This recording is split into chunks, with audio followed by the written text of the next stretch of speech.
Жогорку кеңешке депутаттарды шайлоо күтүлгөндөн эрте дайындалды. Ошентип өлкөдө саясий жашоонун олуттуу окуясы орун алганы турат десем жаңылышпайм. Белгилүү болгондой, бул өнөктүк жогорку кеңеш өзүн өзү таратуу чечимин кабыл алгандан кийин Кыргызстандын саясий тарыхында шайлоо жаңыча өткөрүлмөкчү. Жаңы эрежелерге ылайык 90 депутат 30 көп мандаттуу округтан шайланып келет. Ошондой эле шайлоонун тазалыгына жана ачыктыгына мамлекет башчысы Садыр Жапаров жана УКМК төрагасы Камчыбек Ташиев да кепилдик берип, мамлекеттик кызматкерлерге кайрылуу жасашты. Президент шайлоодогу бул өзгөрүүлөр узак мөөнөткө саясий стабилдүүлүктү орнотууга жасалган чечкиндүү кадам деп баалап, ал эми өнөктүктүн жүрүшүндөгү дагы бир артыкчылык катары мандат акчага сатылбай тургандыгын баса белгиледи. Ал эми өлкөнүн башкы чекчиси Камчыбек Ташиев бийликтин атын жамынып, баталганбыз дегендерге да катуу эскертүүсүн берди. Ал ортодо шайлоонун күрөөсү кымбат, эми байлар гана депутат боло алат деп бушайман тарткандары бир жагынан, колдогон кожом жок шайлоодо кантип утуп чыгам деп сарсанаа тарткандары экинчи жагынан социалдык тармактарда аналитик болуп чыга келишти. Мына ушундай жагдайда аламан байгеге аттанып жаткандарга аткаруу бийлиги Борбордук шайлоо комиссиясы таза, ачык, адилеттүү шайлоону уюштуруп бере алабы? Талапкерлер акча менен эмес, акылы, ар намысы, кадыр баркы менен атаандаштыкка барууга даремети жетеби? Ушул жана башка суроолорго кесиптешим Нурзада Сыдыкова жооп издеп көрдү. Байлар гана келет, кедейлер унчукпай отургула өзүңөрдүн ордуңарды белгиле деген сөз. Алар тили менен буудайга уруйт, бирок колунан эч нерсе келбейт. И это нужно правильно воспринимать, а не делать там из мухи слона, да? Кыскасы, бул шайлоодо дагы баягыларды шайлап алып, 5 жыл бою депутаттар акмактар деп наалып агыла.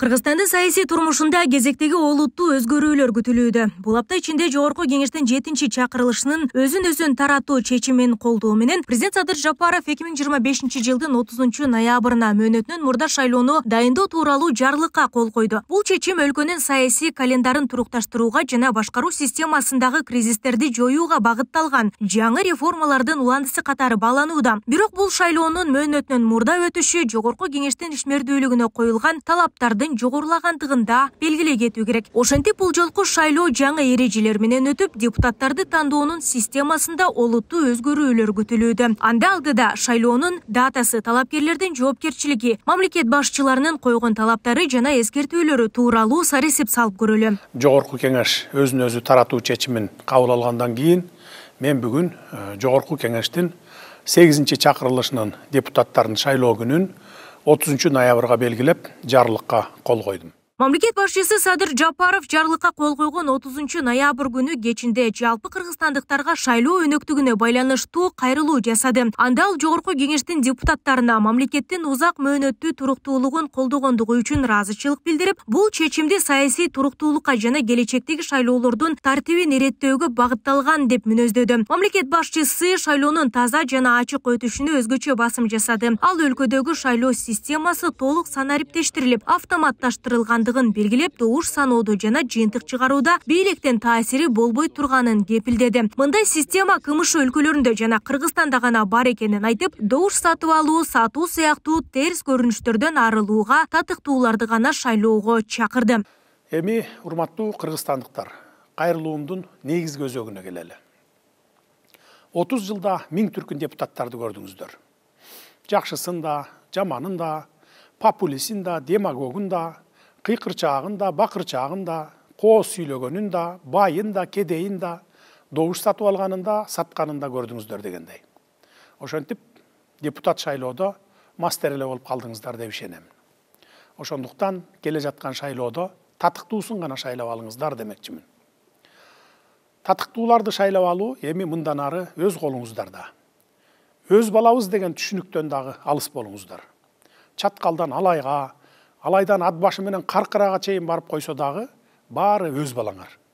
Биз баарыбыз бир эле элбиз. Ошондой эле президент жаңы шайлоо эрежелерине ылайык жогорку кеңешке 90 депутат шайланарын билдирди. Алар 30 көп мандаттуу шайлоо округунан келишет. Ар бир округтан 3төн депутат мандат алат. Эң негизги өзгөрүү бир шайлоочу бир добуш принцибинин сакталышы. Шайлоочу ошол 3 талапкердин бирөөнө гана добуш бере алат. Мындан сырткары өлкө башчы 3-чү орун аялдар үчүн кепилденгенин, бул гендердик теңчиликти камсыз кылууда дүйнөдө жок уникалдуу шарт экенин баса белгиледи. Президент бул өзгөрүү депутаттык мандатты акчага сатып алууну токтотууга жана чыныгы элдик өкүлдөрдүн келишине жол ачуу аракети катары караганын белгиледи. Урматтуу кыргызстандыктар, биз бийлик тарап таза шайлоо өткөргөнгө толук шарттарды түзүп бердик. Эми сиздер таза шайлап үйрөнүңүздөр. Добушуңуздарды сатпаңыздар. Добуш сатып алам деп келген талапкерлерди эл арасына алып чыгып, катуу уяткарыңыздар. Экинчи, добуш сатып алам деп келбегендей кылыңыздар. Жол, мектеп, бала бакча салып берем, же асмандагы айды алып берем дегендерге таптакыр ишенбеңиздер. Депутат деген эч нерсе куруп бербейт, депутат деген мыйзам жазат, анын аткарылышын көзөмөлдөйт, эл менен бийликтин ортосуна көпүрө болуп, округунда кандай көйгөйлөр болсо жеткирип келип, анын чечилишине кам көрөт. Добушуңарды сатып алган депутат эзели силер үчүн же мамлекет үчүн иштебейт. Шайлоого короткон акчасын толуктайм деп 5 жыл бою өзү үчүн иштейт. Добушуңуздарды сатсаңыздар, 5 жыл бою ал депутатты округуңуздардан көрбөйсүздөр. Талапкерлердин дагы бир түрү болот. Алар тили менен буудай кууруйт, бирок колунан эч нерсе келбейт. Андай депутаттарды да көрдүңүздөр, көрүп эле жүрөсүздөр. Алардан да сак болгула. Кыскасы, бул шайлоодо дагы баягыларды шайлап алып, 5 жыл бою депутаттар акмактар деп наалабагыла. Мамлекет башчы Садыр Жапаров жаңы шайлоо өнөктүгүнө кол коюп, жалпы коомчулукка кайрылуу жасагандан кийин көпчүлүк массалык маалымат каражаттарында жана социалдык түйүндөрдө шайлоого байланыштуу активдүү түрдө талкуулар күчөдү. Анда ар түрдүү кептер ортого салынып, мурдагы эл өкүлдөрү, коомдук ишмерлер жана активисттер тарабынан пикирлер айтылууда. Анда шайлоо өнөктүктөрү байларга гана арналып, баягы эле көрүнүш кайталанат деген сындуу сын пикирлер да бар. Сыймыктанып жатышпайбы азыр? Бир тарыхта мындай болгон эмес. Биз өз чечимибиз менен тарап кеттик депчи. Эми тарыхты жөн эле коюшса болмок. Тарых ар бир окуяны накта баасын тарых өзү берет. Кийинки келген жогорку кеңеш дагы ким билет, 1 жыл өткөн соң ушундай эле негизсиз эле жакпай калды, иштебей атабыз, анан дагы бир нерсе деп шылтоо таап улам эле өзүн таркатып депутаттар кете бербейби?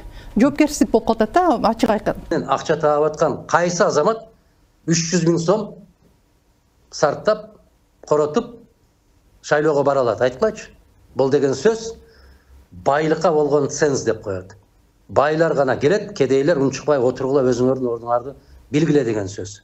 2 октябрда Садыр Жапаров кабар маалымат агенттигине кайрадан маек берди. Анда коомчулукта айтылып жаткан кептерге жана жаңы шайлоо мыйзамдарынын артыкчылыгын дагы бир жолу тактады. Ал депутаттык мандат мындан ары сатылбай тургандыгын белгилеп, 300 000 сом өлчөмүндөгү күрөө акысы боюнча айтылган сындарга жооп берди. Бул каражат кайтарылбай, шайлоону уюштурууга жумшаларын айтты. Мындан ары шайлоо талапкерлердин эсебинен өтүп, бюджеттен чыгым болбойт деп кабарлады. Ал эми мугалимдер менен врачтардын депутаттыкка келишине тоскоолдук жаралат деген пикирге каршы чыгып, кадыр барктуу талапкерлерди эл өзү колдоп, күрөө акысын чогултуп бере аларына ишенимин билдирди. Президент ошондой эле мамлекеттик кызматкерлерге, мугалимдерге жана дарыгерлерге шайлоо өнөктүгүнүн үгүт иштерине аралашпоо боюнча катуу эскертүү берип, адилетсиз иштерди өзү көзөмөлдөй турганын баса белгиледи. Шайлоолор келип калганда эле тили буудай куруугандар мугалимдер менен врачтардын таламын талашып эстеп калышат. Болбосо 5 жыл бою ойлоп деле коюшпайт. Шайлоо келгенде эле Кудай бетин салбасын, мугалим эле мугалим, врачтар эле врачтар деп кыйкырып жатса, угуп туруп чынында эле анын сөздөрүнө ыйлап ийгин келет. Бирок андай сайрагандар мугалимдер врачтар үчүн күйбөйт. Аларга добуш гана керек. Мугалим менен врачтар жалпы өлкө боюнча 200 000 тегерегинде. Эмне мурдагы шайлоолордо мугалимдер менен врачтар келди беле. Бирин экин эле болбосо, тескерисинче мугалимдер менен дарыгерлерге эми мүмкүнчүлүк берилди. Мурда депутаттык орун 100 000ден 1 миллион долларга чейин сатылып, партиянын лидерлеринин чөнтөгүнө түшүп жүргөн болсо, эми андай болбойт. Акаевдин мезгилинен бери талапкер болом дегендер 100 000 сомдон төгүшчү. Андан бери канча заман өттү. Азыр эми депутаттар 300 000 сомго көтөрүп коюшуптур. Бул 300 000 сом кайтарымсыз экен. Ошондой эле министрлер кабинетинин төрагасынын орун басары Улуттук коопсуздук мамлекеттик комитетинин төрагасы Камчыбек Ташиев да шайлоо маселесине токтолуп, коомчулуктагы бийлик колдойт, бата алганбыз деген сыяктуу сөздөргө кескин жооп берди. Ал элди ишенбегиле деп эскертип, мурунку бийликтегилердин катасын кайталабай турганын билдирди. Ташиев мурдагы бийлик таза шайлоо өткөрүү үчүн адам факторун азайтып, санарипке өтүү сыяктуу чоң жумуш жасалганын белгиледи. Төрага эгерде бийлик өз адамдарын алып келүүнү көздөсө, мынчалык оор реформаларды жасоонун кереги жок болмок деген пикирин коомчулукка билдирди.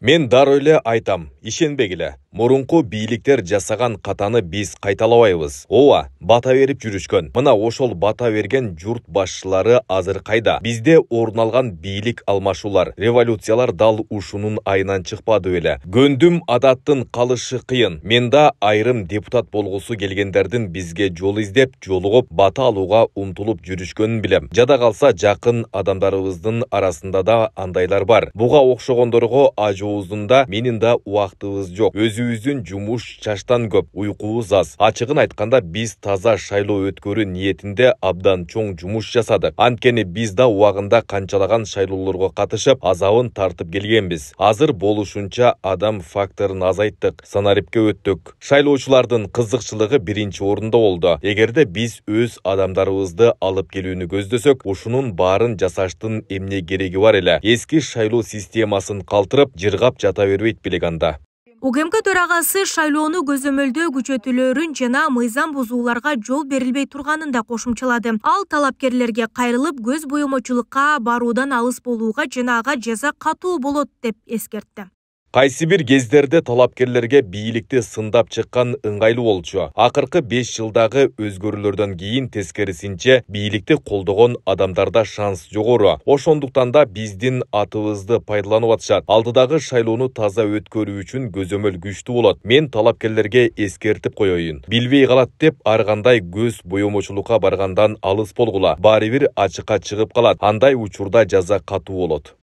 Ал арада Борбордук шайлоо комиссиясы шайлоо өнөктүгүн өткөрүүгө олуттуу киришти. 1 октябрда өзүнүн токтому менен 30 көп мандаттуу шайлоо округунун схемаларын жана чек араларын бекитти. Республика боюнча жалпы 4 267 000 шайлоочу бар. Орточо эсеп менен алганда ар бир округга 140 000 шайлоочу туура келет. Мыйзамга ылайык округдардын чек араларында шайлоочулардын санына 20% чейин айырмачылыкка жол берилет. Жумушчу топтун отурумунда ошондой эле Борбордук шайлоо комиссиянын отурумунда 7 областтын президенттин өкүлдөрү, ошондой эле Ош шаарынын мэри, Бишкек шаарынын мэринин орун басары, вице-мэр катышты. Биз ошо 7 областтын губернатору менен, 2 Ош, Бишкек шаарынын мэрлери менен чогуу акылдашып, алардын сунушу эске алуу менен, анан бул жерде эң негизги географиялык маселе, ошондой эле шайлоочулардын санын примерно тең бөлгөнгө аракет кылдык. Ошондуктан кээ бирки айыл өкмөттөр, кээ бирки МТУлар башка округга кошулду. Себеби биз ошол тартипти сакташ керекпиз да. Мисалы бир округда 200 000 шайлоочу болуп калып аш керек да. Ошон үчүн ушундай болду. Анан эми Кыргызстан бирде. Талаш тартыш болгон жок. Жок, талаш тартыш болгон жок. Жетекчилерден сунуштар келип түштү. Аталыштар боюнча биз бир ойго келдик, баары макул болду. Ошол округдардын аталышын көрсөтпөй эле жөн эле 1, 2, 3, 4, 30-округ болсун деген сунуш болду. Областтын жетекчилери, ошондой эле Ош шаарынын жетекчилери туура көрдү, барды ынанды. Ошонун негизинде биз азыр Борбордук шайлоо комиссиянын отурумунда округдарды бекиттик. Ал эми шайлоого катышууну каалаган талапкерлер БШК тарабынан киргизилген электрондук талапкер программасы менен документтерди электрондук түрдө тапшыра алышат. Каттоо 10 ноябрда аяктайт, үгүт иштери 10 ноябрда башталып, 29 ноябрда эртең мененки саат 8:00 аяктайт. Шайлоо күнү 2025 жылдын 30 ноябрына белгиленген. Эске салсак, жогорку кеңештин 7-чакырылышы 25 сентябрда өзүн өзү таркатуу тууралуу демилгечи топтун чечимин бир добуштан колдогон. Ага 84 депутат добуш берген. Нурзада Сыдыкова, Кудайкул Сумуралиев, Күнтеми жыйынтык программасы үчүн. Ийгиликтин үстүндө көрүшөйлү. Бар болуңуздар, рахмат.